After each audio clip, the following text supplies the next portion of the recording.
Welcome back to The Word in the Works, TWTW. It's been a little while, but that's what happens when you have two hosts that are pastors full time and we get busy with ministry. So, welcome back, joined by Pastor Jason Goodham.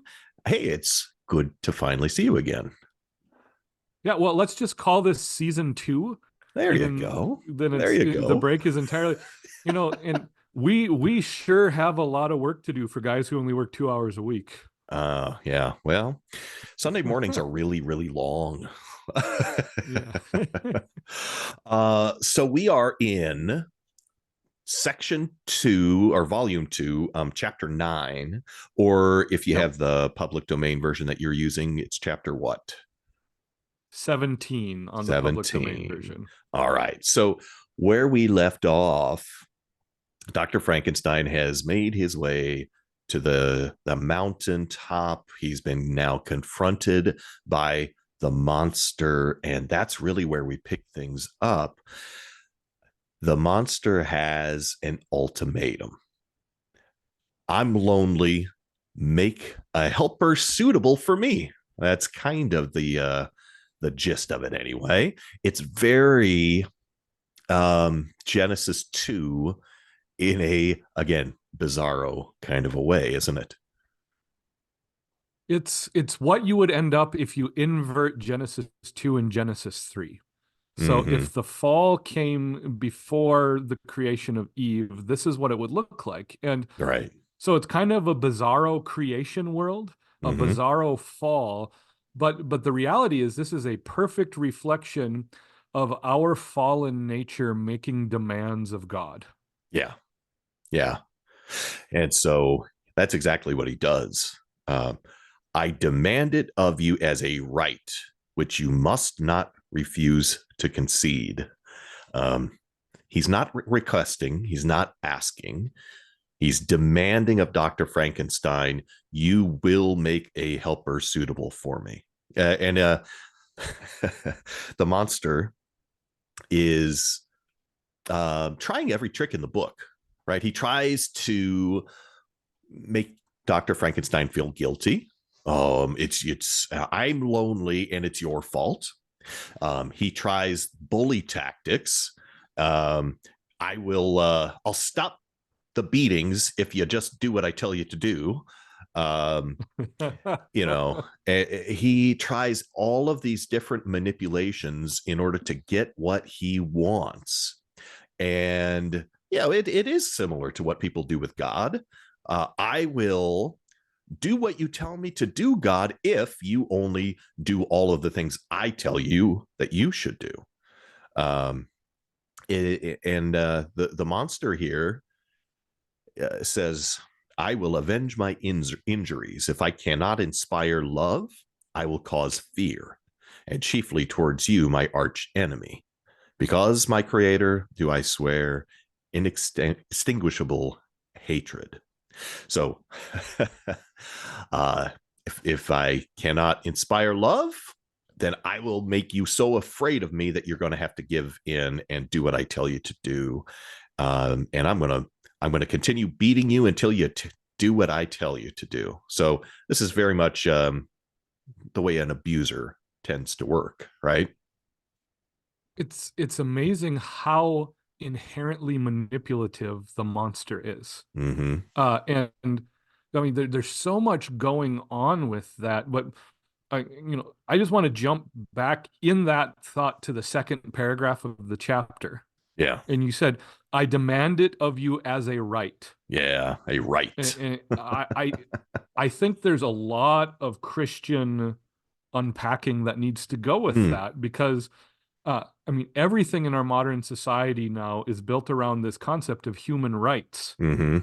And uh, we ought to be careful as Christians to enter the discussion of rights Yeah. unless it's built on the inherent dignity we have as God's creatures. Yeah. But if rights are based on entitlement, if rights are based because I deserve this, then you end up in these abusive, manipulative, almost violent situations. We Mhm. go, we immediately move from there are certain human rights because humans are created with a dignity by God Himself to I deserve this, and the only reason I deserve it is because I want it.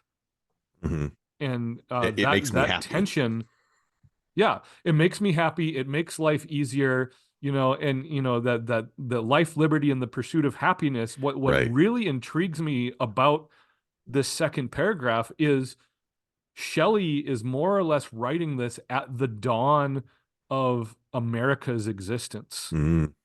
Like we're Yeah, in that's like true. the second or third decade, and you already see that a misappropriation of human rights where that is heading.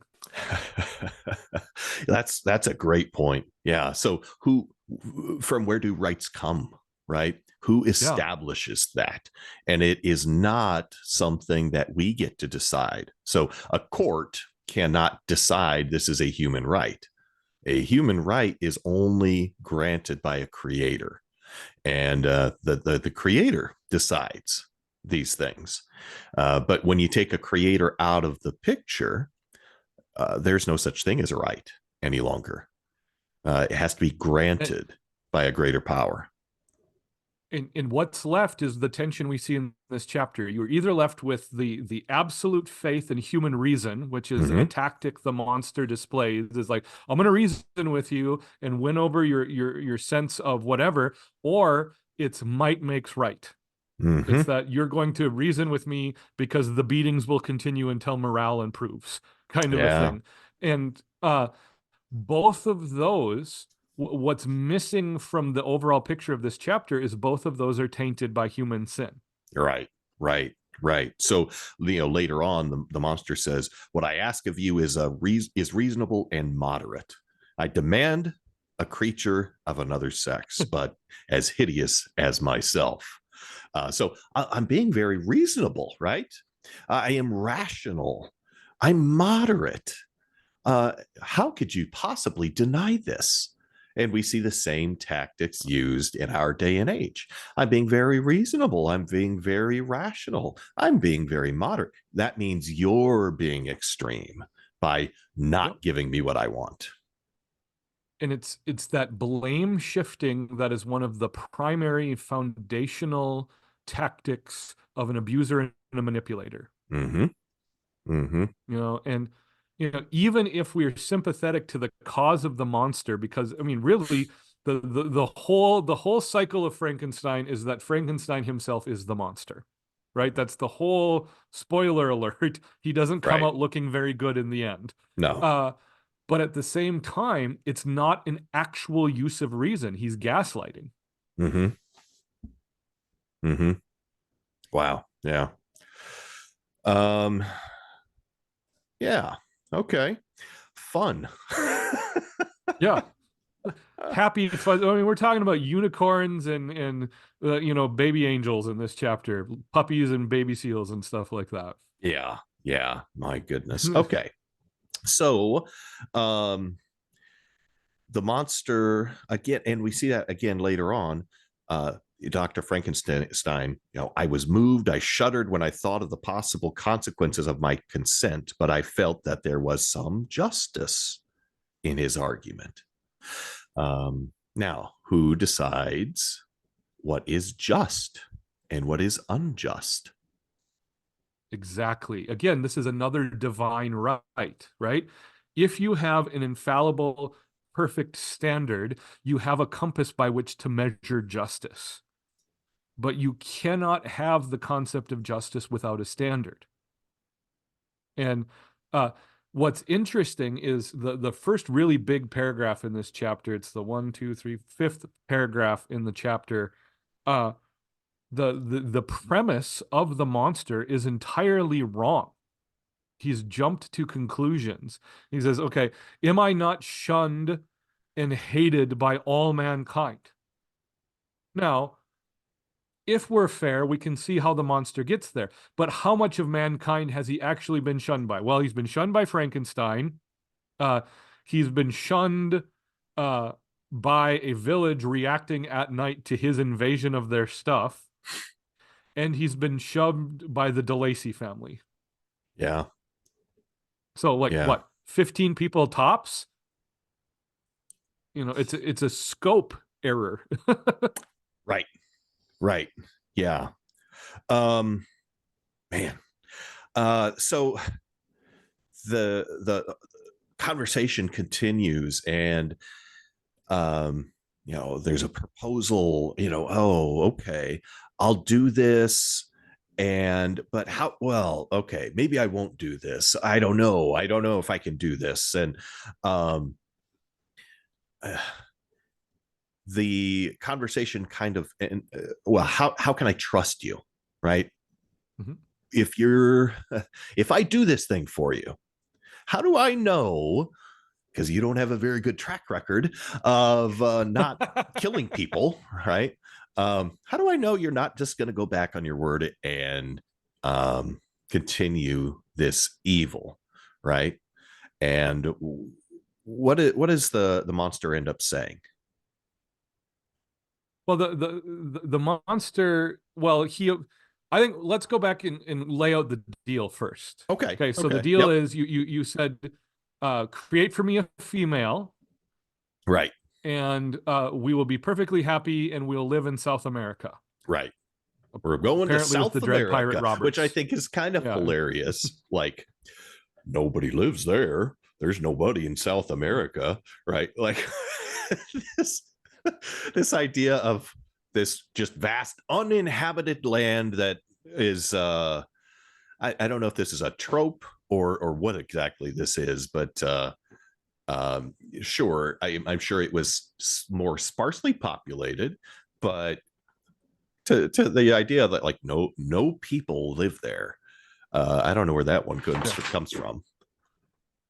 Well, I mean, we're in the earliest part of the 19th century. I mean, Yeah. we're more or less. I mean, we're less than 100 years away from Australia being discovered by Western civilization. So, I mean, I get it, and I mean, if you take it to the best intent, is like, oh, sure, we'll live in the jungle, no one will know we're there. Okay, sure, Right, let's right, roll right. with it, and that's the Sure. implication. Yeah. And then you're right.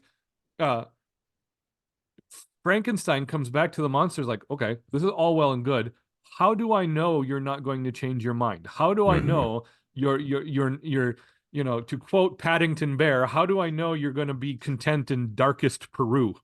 Right, Kind of a thing, right, right? And it's his he has every reason to believe that the corruption will continue. It's like that paragraph where Frankenstein says, how can you who long for the love and sympathy of man persevere in this exile?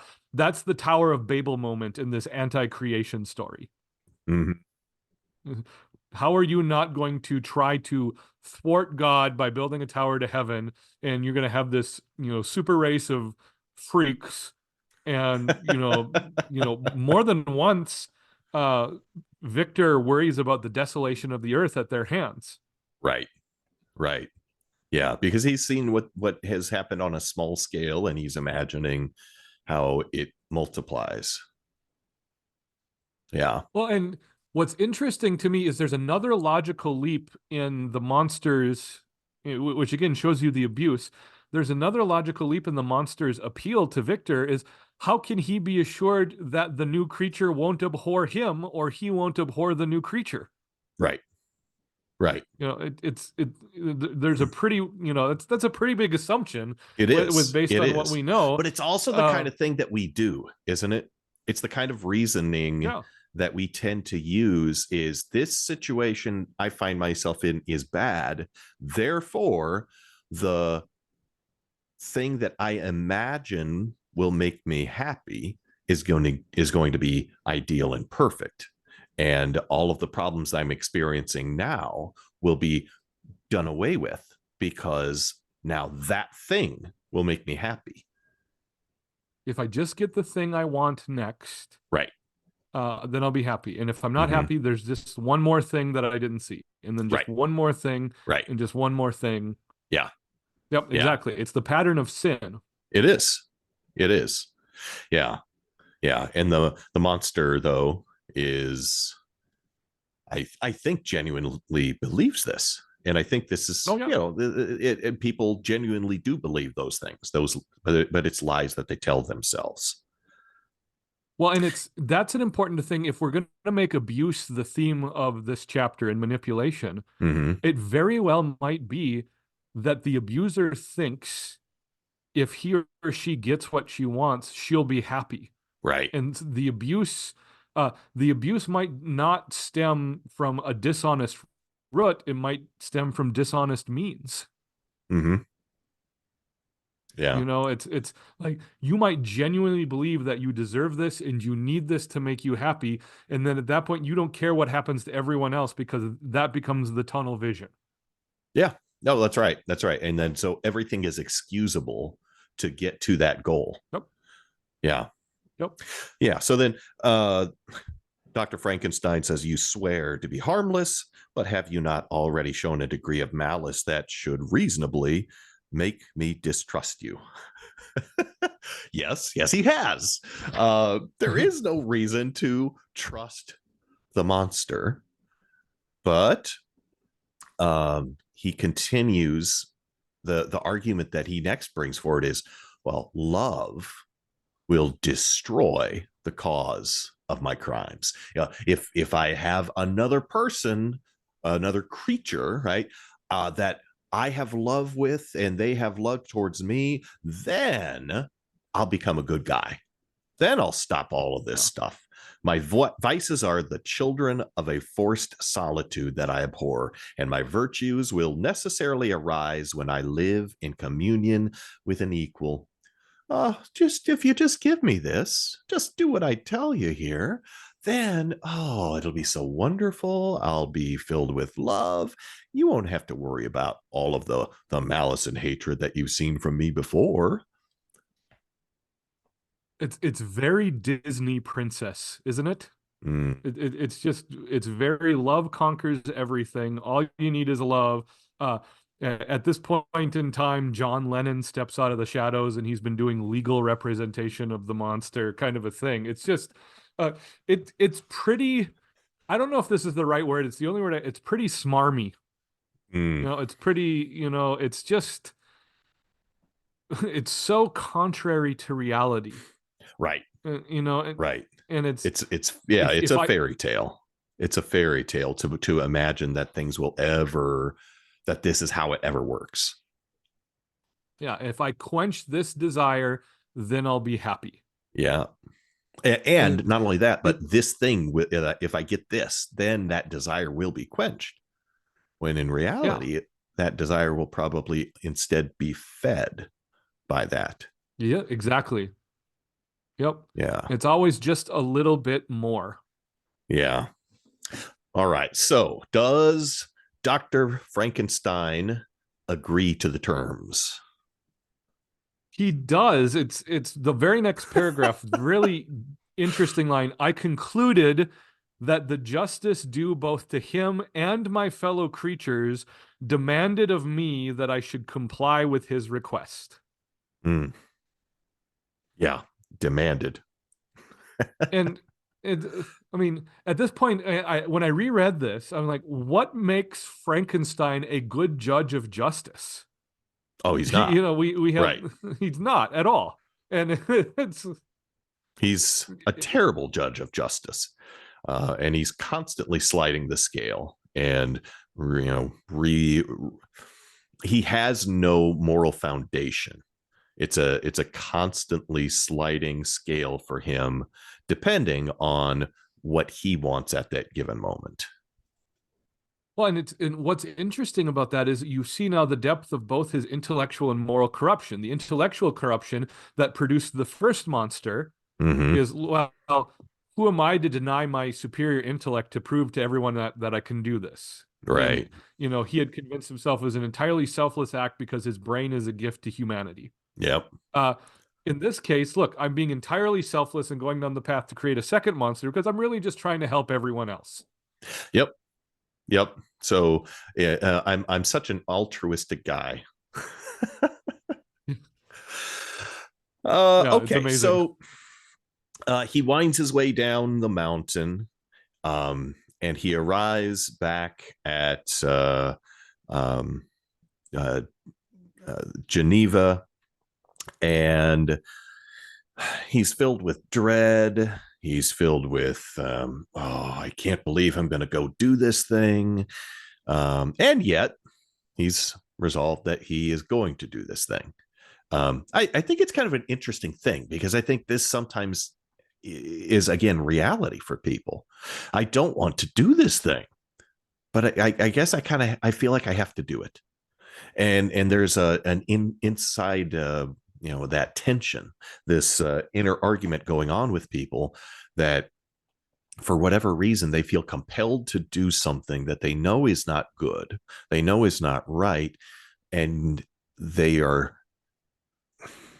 they're unsettled by it, and yet they find themselves propelled in the direction of carrying out that thing.